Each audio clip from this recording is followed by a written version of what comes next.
বেশিরভাগ স্ত্রী চায় না তার সাংসারিক ব্যাপারে তার স্বামী নাক গলাক। সংসারের টুকটাক নানার প্রয়োজন আছে, প্লেট কেনা, বেড কভার, ঘরের পর্দা, বালতি, ডাস্টবিন, কত কিছু। বেশিরভাগ ক্ষেত্রে পুরুষ মানুষ এগুলো গুরুত্ব উপলব্ধি করতে পারে না।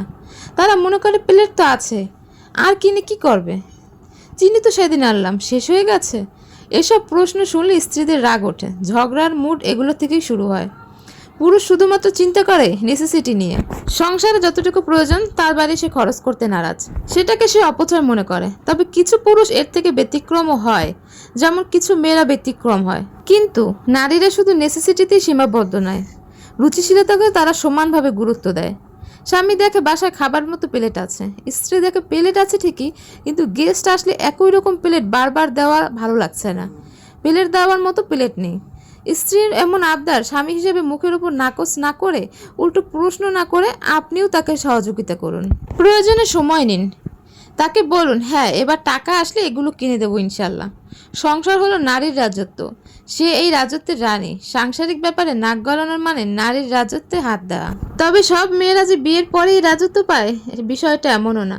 কিছু কিছু মেয়ের এই রাজত্ব পেতে অনেক কাঠখড় পোহাতে হয়। অনেক মেয়ে হয়তো অনেক বছর পর পায়, অনেকে হয়তো বা জীবন শেষ হয়ে যায় তাও পায় না। তাদের জীবন চলে যায় আজীবন শাশুড়ির রাজত্বে দাসত্ব করতে করতে। আবার কিছু শাশুড়ি ছেলের বউকে দু চোখে দেখতেও পারে না, কথাটা তিতা হলেও সত্য। অনেক শাশুড়ি ছেলের বউয়ের সুখ দেখতে পারে না, ছেলের সাথে বউয়ের ভালো সম্পর্ক ওনাদের গা জ্বলে। অনেক কটু কথা বলে, বউ আমার ছেলেকে তাবিজ করেছে, আমার ছেলেকে আমার থেকে আলাদা করে দিচ্ছে, আমার ছেলেকে বাপ মায়ের শত্রু বানিয়ে দিচ্ছে। স্বামী স্ত্রী গভীর ভালোবাসা ও মধুর সম্পর্কেতে ওনাদের খুশি হওয়ারই কথা, তা না করে উল্টো অনেক সংসার ভাঙার জন্য উঠে পড়ে লাগে। প্রত্যেকটা মেয়েরই আশা করে তার একজন কেয়ারিং হাজবেন্ড থাকুক, কারণ সে জানে তার যদি একজন কেয়ারিং হাজবেন্ড থাকে তাহলে যত দুঃখ কষ্টই আসুক না কেন সবসময় তার স্বামীকে সে পাশে পাবেই। কিন্তু স্বামী একটু কেয়ারিং হলেই সমাজ তাকে বউ পাগল, কাপুরুষের চেয়েও আরও অনেক অপমানজনক কথা বলে তাকে ছোট করার চেষ্টা করে। আল্লাহ এদেরকে পরিপূর্ণ বুঝদান করুক, এদেরকে হেদায়েত দান করুক।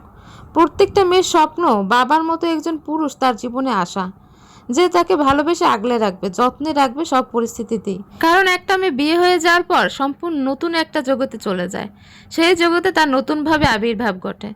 সেই জগতে যদি সবাই তাকে সাপোর্ট না করে, সবাই যদি তার পাশে না দাঁড়ায়, তাহলেই সে ভেঙে পড়ে, মুষড়ে পড়ে, আস্তে আস্তে পরিবর্তন শুরু হয়ে যায় তার ভিতরে।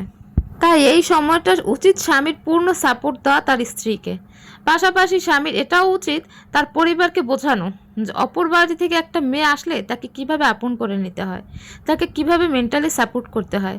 কারণ তারা হয়তো বা মেনে নাও নিতে পারে, কিন্তু স্বামী হিসেবে তার কর্তব্য হচ্ছে পরিবারের সাথে তার স্ত্রীর বন্ধন আরও অটুট রাখা। জীবন সুন্দর যদি ভালোবাসার মানুষগুলো আপন হয়, কাছের হয়। সবাই ভালো থাকবেন, সুস্থ থাকবেন, স্মৃতি ডায়েরির পাশেই থাকবেন। দেখা হবে নেক্সট ভিডিওতে। ধন্যবাদ।